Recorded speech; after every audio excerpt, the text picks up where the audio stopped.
नमस्कार। आकाशवाणी से दोपहर समाचार के साथ मैं कनकलता।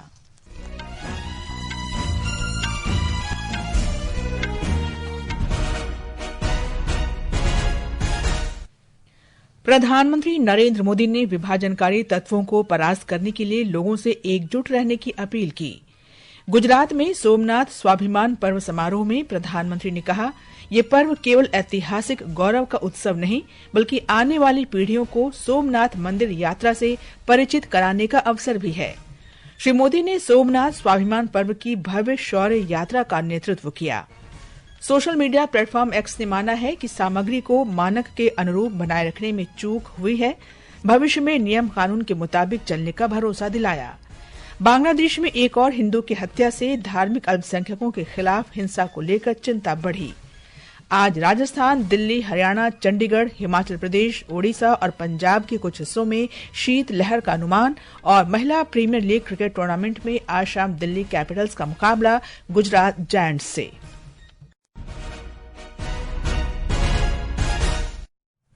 अब समाचार विस्तार से। प्रधानमंत्री ने कहा है कि सोमनाथ स्वाभिमान पर्व केवल ऐतिहासिक गौरव का उत्सव नहीं, बल्कि आने वाली पीढ़ियों को सोमनाथ मंदिर यात्रा से परिचित कराने का अवसर भी है। श्री मोदी ने कहा कि पर्व अटूट आस्था और समर्पण का पर्व है। प्रधानमंत्री ने विभाजनकारी तत्वों को परास्त करने के लिए देशवासियों से एकजुट रहने की अपील की।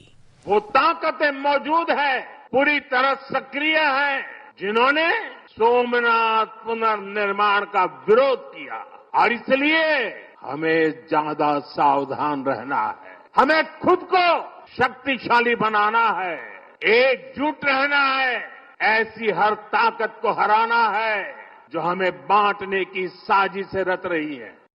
प्रधानमंत्री ने आज गुजरात में प्रभास पाटन में सोमनाथ स्वाभिमान पर्व की भव्य शौर्य यात्रा का नेतृत्व किया। उन्होंने कहा कि सोमनाथ की रक्षा करने वाले अनगिनत योद्धाओं ने अपने प्राणों की आहुति दी। 1000 साल बाद भी सोमनाथ महादेव के मंदिर पर फहरा रही ध्वजा पूरी सृष्टि का आह्वान कर रही है। प्रभास पाटन तीर की इस मिट्टी का कण कण शौर्य, पराक्रम और वीरता का साक्षी है। सोमनाथ के इस स्वरूप के लिए कितने ही शिव भक्तों ने, संस्कृति के उपासकों ने, संस्कृति के ध्वज धारकों ने अपने प्राणों की आहुति दी है। श्री मोदी ने कहा कि पर्व केवल ऐतिहासिक वैभव का प्रतीक नहीं, बल्कि सोमनाथ मंदिर की अनंत यात्रा को भावी पीढ़ियों तक पहुंचाने का अवसर भी है। प्रधानमंत्री ने कहा कि हमारी सभ्यता हमें दूसरों को परास्त करना नहीं, बल्कि संतुलित जीवन जीना सिखाती है। उन्होंने ये भी कहा कि सोमनाथ घृणा या विध्वंस का नहीं, बल्कि प्रेम का संदेश देता है। प्रधानमंत्री ने कहा कि गजनी से लेकर औरंगजेब तक ने सोमनाथ मंदिर पर हमले किए, लेकिन सोमनाथ मंदिर अक्षुण्ण रहा और कई बार इसका पुनर्निर्माण किया गया। उन्होंने कहा कि इस धार्मिक उन्माद को महज लूट बताने की कोशिश की गई और मंदिर की रक्षा के लिए अपने प्राणों की आहुति देने वालों को इतिहास में जगह नहीं दी गई। बल्कि आक्रमण के इतिहास को भी कुछ इतिहासकारों और राजनेताओं द्वारा व्हाइट वॉश करने की कोशिश की गई। मजहबी उन्माद की मानसिकता को केवल साधारण लूट बताकर ढंकने के लिए किताबें लिखी गई। सोमनाथ मंदिर एक बार नहीं, बार बार तोड़ा गया। प्रधानमंत्री नरेंद्र मोदी आज गुजरात में राजकोट के मारवाड़ी विश्वविद्यालय में कच्छ और सौराष्ट्र क्षेत्रों के लिए वाइब्रेंट गुजरात क्षेत्रीय सम्मेलन का उद्घाटन करेंगे। सम्मेलन का उद्देश्य वैश्विक संपर्क के जरिए विकसित भारत 2047 के दृष्टिकोण को गति देना है। एक रिपोर्ट। इस सम्मेलन में मोरबी के सिरेमिक, राजकोट के इंजीनियरिंग और तटीय क्षेत्रों के विशाल बंदरगाह और लॉजिस्टिक जैसे महत्वपूर्ण क्षेत्रों पर ध्यान केंद्रित किया जाएगा। वैश्विक सहयोग को प्राथमिकता देते हुए जापान, रवांडा, दक्षिण कोरिया और यूक्रेन जैसे देश इस सम्मेलन में भागीदार देशों के रूप में शामिल हो रहे हैं, जो हरित ऊर्जा, पेट्रोकेमिकल्स और कृषि प्रसंस्करण में निवेश की संभावनाएं तलाशेंगे। 2 दिवसीय सम्मेलन में 1500 से अधिक समझौता ज्ञापन पर हस्ताक्षर होने की संभावना है। इस सम्मेलन का मुख्य आकर्षण रिवर्स बायस सेलर मीट है। प्रधानमंत्री द्वारा 14 नए स्मार्ट GIDC एस्टेट की घोषणा और राजकोट में मेडिकल डिवाइस पार्क का उद्घाटन स्थानीय विनिर्माण क्षेत्र को आधुनिक बुनियादी ढांचा प्रदान करेगा। अपर्णा खून, आकाशवाणी समाचार, अहमदाबाद। प्रधानमंत्री अहमदाबाद मेट्रो के दूसरे चरण के शेष कार्य का उद्घाटन भी करेंगे। इस चरण में सेक्टर 10A से गांधीनगर में महात्मा मंदिर मेट्रो स्टेशन तक का कार्य पूरा किया जाना है। गृहमंत्री अमित शाह ने कहा है कि भारतीय जनता पार्टी विकसित केरल के निर्माण के लिए काम कर रही है और पार्टी का लक्ष्य राज्य में भाजपा सरकार कायम करना है। तिरुवनंतपुरम में नगर निकाय के चुनाव में निर्वाचित भाजपा सदस्यों के राज्य सम्मेलन में उन्होंने कहा कि विकसित भारत का मार्ग विकसित केरल से होकर गुजरता है। मैं आज केरल की जनता को कहने आया हूं, विकसित भारत का रास्ता विकसित केरलम होकर ही जाता है। LDF और UDF के मैच फिक्सिंग ने अपार संभावनाओं वाले इस राज्य को स्थगित कर रख लिया है। अजीब प्रकार की स्टैग्नेंसी का अनुभव हमारा केरल कर रहा है। ये समाचार हमारी वेबसाइट www.newsonair.gov.in और हमारे न्यूज ऑन एआईआर ऐप पर भी उपलब्ध हैं। दोपहर समाचार में आपका फिर स्वागत है। युवा कार्यक्रम और खेल मंत्री डॉक्टर मनसुख मांडविया ने आज नई दिल्ली में 56वें fit India Sundays on cycle में भाग लिया। इसमें देश भर से आए युवा नेताओं ने भी भागीदारी की। ये युवा नेता विकसित भारत यंग लीडर्स डायलॉग में भाग लेने के लिए दिल्ली आए हुए हैं। इनमें टेनिस खिलाड़ी लिएंडर पेस और बैडमिंटन खिलाड़ी पुलेला गोपीचंद भी शामिल हैं।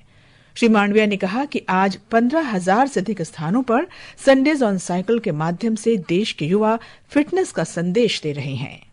संडे ऑन साइकिल की ये 56 एडिशन है। दोस्तों, एक साल पहले संडे ऑन साइकिल का प्रारंभ करा था, तब देश में 240 स्थान पर संडे ऑन साइकिल हुआ था। आज 15,000 से अधिक स्थान पर संडे ऑन साइकिल के द्वारा फिट इंडिया का संदेश देश के युवा दे रहे हैं।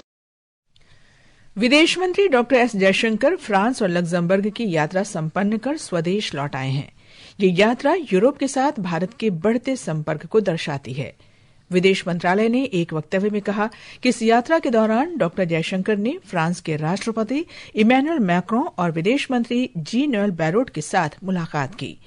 भारत फ्रांस नवाचार वर्ष को देखते हुए बैठक में नवाचार और प्रौद्योगिकी, स्टार्टअप्स, स्वास्थ्य, शिक्षा और मोबिलिटी के क्षेत्रों में सहयोग पर चर्चा की गई। दोनों पक्षों के बीच रक्षा, सुरक्षा, अंतरिक्ष, असैन्य परमाणु और समुद्री सुरक्षा, अर्थव्यवस्था और वैश्विक घटनाक्रम पर भी विमर्श हुआ। डॉक्टर जयशंकर ने 31वें फ्रेंच एम्बेसडर कॉन्फ्रेंस में कहा कि तेजी से बदलते वैश्विक परिदृश्य में रणनीतिक स्वायत्तता महत्वपूर्ण होगी। डॉक्टर जयशंकर अतिथि के रूप में शामिल होने वाले यूरोप से बाहर के पहले विदेश मंत्री हैं। डॉक्टर जयशंकर प्रथम भारत विमर विदेश मंत्री बैठक में भी शामिल हुए। इस बैठक में फ्रांस, जर्मनी और पोलैंड के विदेश मंत्री भी उपस्थित थे। प्रधानमंत्री के परीक्षा पे चर्चा कार्यक्रम के लिए इस वर्ष अब तक 4 करोड़ से अधिक पंजीकरण हो चुके हैं। ये आंकड़ा पिछले वर्ष के 3,56,00,000 के गिनीज वर्ल्ड रिकॉर्ड्स को पार कर चुका है। केंद्रीय शिक्षा मंत्री धर्मेंद्र प्रधान ने बताया कि ये पहल वार्षिक संवाद कार्यक्रम से आगे बढ़कर विद्यार्थियों के लिए परीक्षा का तनाव दूर करने का राष्ट्रव्यापी आंदोलन बन चुका है। प्रधानमंत्री नरेंद्र मोदी ने कहा है कि जैन संत श्रीमद विजय रत्न सुंदर सुरेश्वर जी महाराज का ज्ञान महज किताबी नहीं, बल्कि ये उनके जीवन से भी परिलक्षित होता है। श्री मोदी ने श्रीमद सुरेश्वर जी महाराज की 500वीं किताब के विमोचन पर अपने वीडियो संदेश में कहा कि उनका व्यक्तित्व आत्मसंयम, सादगी और स्पष्टता का अद्भुत संगम है। श्री मोदी ने कहा कि उनकी किताबें मनुष्य की सभी समस्याओं का सरल और आध्यात्मिक समाधान देती हैं। प्रधानमंत्री ने कहा कि आज जब दुनिया विभाजन और संघर्ष के दौर से गुजर रही है, ऐसे में प्रेम नु विश्व, विश्व नु प्रेम का मंत्र हम सबको अपनाने की जरूरत है। ये समाचार आकाशवाणी से प्रसारित किए जा रहे हैं। ताज़ा समाचार जानने के लिए आप हमारे social media handle X@AIR news Hindi को फॉलो कर सकते हैं। ये आकाशवाणी है। सोशल मीडिया प्लेटफॉर्म X ने माना है कि सामग्री को मानक के अनुरूप बनाए रखने में उससे गलती हुई है। ये मामला तब उजागर हुआ था जब इलेक्ट्रॉनिकी और सूचना प्रौद्योगिकी मंत्रालय ने एक्स को नोटिस भेजकर अश्लील सामग्री हटाने को कहा था। ब्यौरा हमारे संवाददाता से।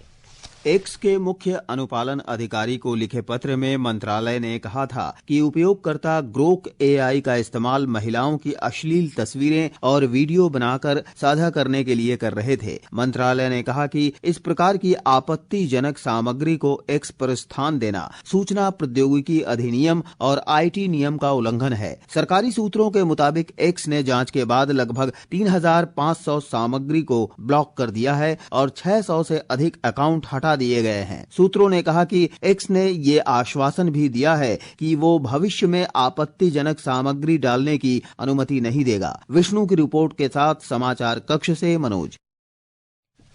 बांग्लादेश में एक और हिंदू की मौत के साथ ही धार्मिक अल्पसंख्यकों के खिलाफ हिंसा को लेकर चिंता बढ़ गई है। शुक्रवार को 19 वर्षीय जॉली मोहपात्रा की सियालहट के अस्पताल में मौत हो गई। आरोप है कि सुनामगंज के देराई उपजिले में मोबाइल फोन की किश्त का भुगतान न करने के कारण दुकानदार अमीरुल इस्लाम ने जॉली की पिटाई की और उसे जहर खाने के लिए बाध्य किया। जॉली की मौत बांग्लादेश में 1 महीने के भीतर किसी हिंदू के मारे जाने की 8वीं घटना है। जम्मू कश्मीर में सीमा पार से हो रही तस्करी को देखते हुए सुरक्षा बलों ने अंतर्राष्ट्रीय सीमा और नियंत्रण रेखा पर सतर्कता बढ़ा दी है। इसका उद्देश्य छुट्टियों के मौसम में घुसपैठ या संघर्ष विराम के उल्लंघन की कोशिश को रोकना है। गुरेज, उरी, करना और तंगधार सेक्टर सहित प्रमुख सीमावर्ती क्षेत्रों और जम्मू के महत्वपूर्ण इलाकों में निगरानी बढ़ा दी गई है। सीमा सुरक्षा बल के जवान लगातार गश्त और अन्य एहतियाती उपाय कर रहे हैं। इस बीच सीमा सुरक्षा बल ने सांबा जिले में सीमा के पास पाकिस्तानी ड्रोन से गिराए गए हथियारों और गोला बारूद का जखीरा बरामद किया है। उधर ऑपरेशन संजीवनी के तहत मादक पदार्थों के अवैध नेटवर्क के खिलाफ जम्मू पुलिस की कार्रवाई जारी है। उपराष्ट्रपति सीपी राधाकृष्णन ने पूर्व प्रधानमंत्री लाल बहादुर शास्त्री की पुण्यतिथि पर उपराष्ट्रपति एन्क्लेव में पुष्पांजलि अर्पित की। सोशल मीडिया पोस्ट में उन्होंने कहा कि श्री शास्त्री दूरदर्शी नेता थे जिन्होंने अपनी सरलता, सत्यनिष्ठा और राष्ट्र के प्रति अटूट समर्पण की मिसाल पेश की। श्री राधाकृष्णन ने कहा कि उनका दिया नारा जय जवान जय किसान कई पीढ़ियों से देश के सैनिकों और किसानों के प्रति गहरे सम्मान का प्रतीक बना हुआ है। महिला प्रीमियर लीग क्रिकेट टूर्नामेंट के चौथे मैच में आज शाम दिल्ली कैपिटल्स का मुकाबला गुजरात जायंट्स से होगा। ये मैच मुंबई के doctor D Y. Patil sports academy में शाम 7:30 बजे से होगा। गुजरात के वडोदरा में 3 एक दिवसीय मैचों की श्रृंखला के पहले मुकाबले में न्यूजीलैंड ने भारत के खिलाफ ताजा समाचार मिलने तक 11वें ओवर में 54 रन बना लिए हैं। भारतीय टीम ने टॉस जीतकर पहले गेंदबाजी का फैसला किया। विकेटकीपर और बल्लेबाज ऋषभ पंत चोटिल होने के कारण श्रृंखला से बाहर हैं। महाराष्ट्र के तटवर्ती पालघर जिले के कुछ इलाकों में कल शाम 7 बजे के आसपास भूकंप के झटके महसूस किए गए। इसकी तीव्रता 3.2 मापी गई। भूकंप का केंद्र 5 किलोमीटर की गहराई और मुंबई से 84 किलोमीटर उत्तर में स्थित था। भूकंप से जानमाल के नुकसान की खबर नहीं है। मौसम विभाग ने आज राजस्थान, दिल्ली, हरियाणा, चंडीगढ़, हिमाचल प्रदेश, ओडिशा और पंजाब के कुछ हिस्सों में शीतलहर का अनुमान व्यक्त किया है। बिहार में भी आज ठंड रहेगी।